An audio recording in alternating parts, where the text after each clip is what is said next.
Hürmetli vatandaş, keçiren bugün çırakını işletemedim. Sebebi yakın bop kaldı, közüm yaman çaknap gitti. Bana bugün sınap bakaydı demiş, tabii yoruk olan vatandaş. Bugünkü leksiyelerimizden başlayımız bir parçalı leksiye. Leksiyede Sıdıkacı Rozi. Washington'da sözleyimiz vatandaşın bugünkü islaha.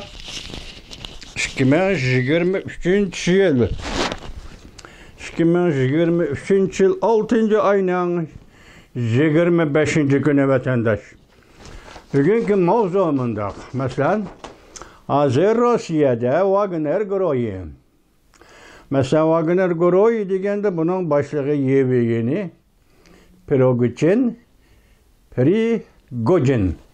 Bu kişi asli Prezident Vladimir Putin bilen bir jutluq kişi iken. Uzun yıllardan beri Kreml sarayida Prezident Vladimir Putin'e aşlamak etip aşpazlık kılgan adam iken. Bu kişinin 3000 etrafında 3000 kişilik harbiy qo'shin tutuşuğa Prezident Vladimir Putin özü ma'qul degan ekan. Şunun bilan yaqindan bir Ukrayna urushi boshlangandan keyin bu yollanma qo'shinni ishlatib Ukraynaga harbiy ishlarga salganda bu Prigojinning armiyasi 80 mingdan 100 mingga qadar yaqinlab shunda odam soni ko'payib shu darajaga yetgan. Endi Arlıqda bizden kuzatishimizcha bu Prigojin bilan Rossiya Federatsiyasi Davlat Mudofaa Ministri Sergey Shoygu, anandagi shtab boshlig'i general Gerashimov o'rtasida ziddiyat paydo bo'lgan gapiradilar. Shuning bilan bu ziddiyat jarayonida dastlabki xabarlarda Prigojin shundoq dediki, Gerashimov bombardimon qilib, meni 2000 dan ortiq askariy qismni halok bo'lishini keltirib chiqadi degan gap dastlab xabarlar chiqqanida hozir to'yib qoldi. Shuning bilan Prigojin isyon ko'tardi, harbiy to'polon ko'tardi deyli. Moskvaga yurish qildi, 24 soat tunigun hisobda. Hozir to'xtadi, Moskvaga yurish qilishini to'xtatdi. Hozir ba'zi xabarlarda deydiki, buni Belorussiya prezidenti Lukashenko aralashib suhbat bilan buni to'xtatdi. Prigojin Moskvaga ilgirlamaydigan bo'ldi dedi. Şunun için bo'lgan Arlıqda hozir G'arb dunyosi bununla bo'libmi Amerika Qo'shma Shtatlari yoki ortiq darajada yoki kam darajada ifodada bo'lmadi. Gapcha bugungi xabarda mana xabarda mavzu mundaq. Amerika va Amerikaning ittifoqdoshlari Rossiya krizisining qanday taraqqiy qilishini kuzatmoqda. Mavzulu xabar 6. ayının 25. günü Amerika ovozining Xitoy til programmasi e'lon qilindi. Xabar mundaq boshlandi deyli. Amerikaning ittifoqdoshlari deganda Germaniya, Angliya, Fransiya qatorliq davlatlar. Asosli 7 davlat guruhi. 7 davlat guruhini asos qilgan holda endi Aqshiray yoki prezident Amerika Qo'shma Shtatlarining prezidenti Joe Biden bu davlat rahbarlariga telefon berib Rossiya krizisini muhokama qildi. Bular kuzatish, voqeaning taraqqiyoti qanday bo'lishini kuzatishga hozir diqqat qilishni telefon orqali suhbat bilan bayon qildi. Uning ustiga Amerika Qo'shma Shtatlarining davlat mudofaa ministri Austin, Kanada, Fransiya, Germaniya qatorliq davlatlarning davlat mudofaa ministrlariga telefon berib Rossiya krizisini muhokama qildi. Kuzatish, voqeaning taraqqiyotiga diqqat qilish. Asosliq mazmuni shu, mayli Avstraliyaning bo'lsa, uningdagi anda Amerika Qo'shma Shtatlarining davlat ishlar kotibi Antony Blinken ham mushu davlatlar. Fransiyada Yaponiya diplomatlarim bor, buning ichidan G'arbiy Yevropa diplomatlarining hammasiga telefon berib Rossiya krizisini muhokama qildi. Kuzatish, voqeaning taraqqiyotiga diqqat qilish.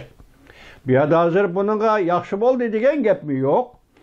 Yomon bo'ldi degan gapmi yo'q? Normal. endi tabiiy holda urush vaqtida bunday hodisaning o'ttirib chiqishi normal hodisa. Andın bu devlet başlıkları Amerika Qo'shma Shtatlari prezidenti Joe Biden yetakchiligidagi G'arbiy Yevropa devlet başlıkları kuzatish va qaynan taraqqiyotga qayerga mang'udi. Anda ba'zilarning fikrida masalan yadro qurollariga ega bu devlet Rossiya Federatsiyasining prezidenti Vladimir Putin Rossiyani kontrol qilishdan ayrilib qolishi mumkinmi deb bununda ensirashga başladı vatandaşım. Hazır şu devlet başlıkları mesela Amerika Qo'shma Shtatlari prezidenti Joe Biden başlamçılığında değil kuzatib turish. Yani artık aralashmaslik anda xabarda bir yerda deganda nima debdi desiniz, anda Rossiya tarafdan bu to'qinishga Moskva tarafdan ogohlantirish berib to'qinishga aralashmanglar deb endi g'arb dunyosini biz inchkilik bilan bir tarafini kuzatadigan bo'lsak uzundan bir sizlar so'zlab keldik vatandoshim.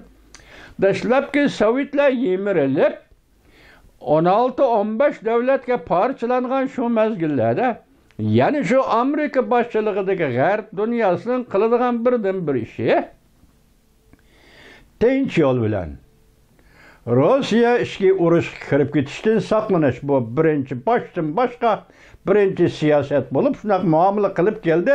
Biz sizlarga so'zlab keldik.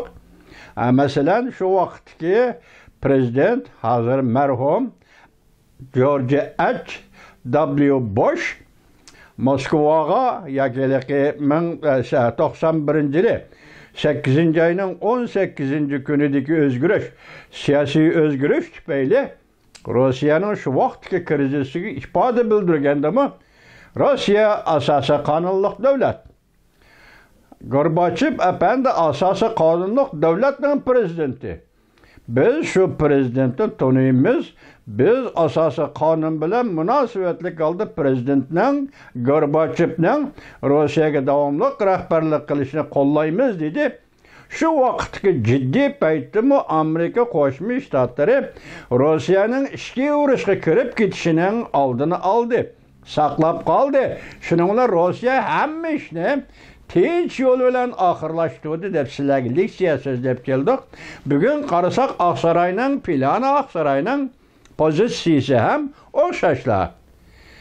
Masalan, Wagner qo'shinlarining to'xtab qolishi to'g'ri, normal ahvol degan ko'z qarashli yoki pozitsiyada bo'lib, hisobda Oqsaroy Rossiyada yana ishki urush yuz berishning oldini olish kerak degan ko'z qarashga keldi. Shunga kuzatib turibdi. Oqsaroy telefon suhbat to'g'risida bunday ko'rsat. Rahbarlar Rossiyaning vaziyatini muhokama qildi. Amerika Qo'shma Shtatlar davlat mudofaasi avustinmi shu pozitsiyada. Masalan, shtab boshlig'i Mark Millermi shu pozitsiyada. Davlat ishlar kotibi Antony Blinkenmi shu pozitsiyada. Gapning tagi tinch yo'l bilan eshnandik Ukraina urushi masalasida. Endi bu rahbarlar adaqcha qo'llaymiz Ukrainani ifoda bildirdi vatandosh. Chunki Ukraina tajovuzga uchragan davlat-ku. Tajovuzga uchragan davlatda adaqcha qo'llaymiz dedi bu. Yani şu rahbarlarning o'zining fikri. Biz endi o torbetlardagi fikrlar, torbetlardagi munozirlar shular qaraydigan bo'lsak, yani bir nuqtada Wagner qo'shinlari Moskvaga yurish qilamiz degan vaqtida masalan Vladimir Putin rahbarligidagi davlat armiyasining ichida tavrinish bo'lgan gap, vatandosh bu ochiq gapda hisobda. Tavrinish bo'ldi degan gap Wagner tarafga o'tmoqchi bo'lgan gap. Askariy qismlar bunga qanday qaraydi g'arb dunyosi, bu to'g'ri nima deydi, bir nima degili bo'lmaydi.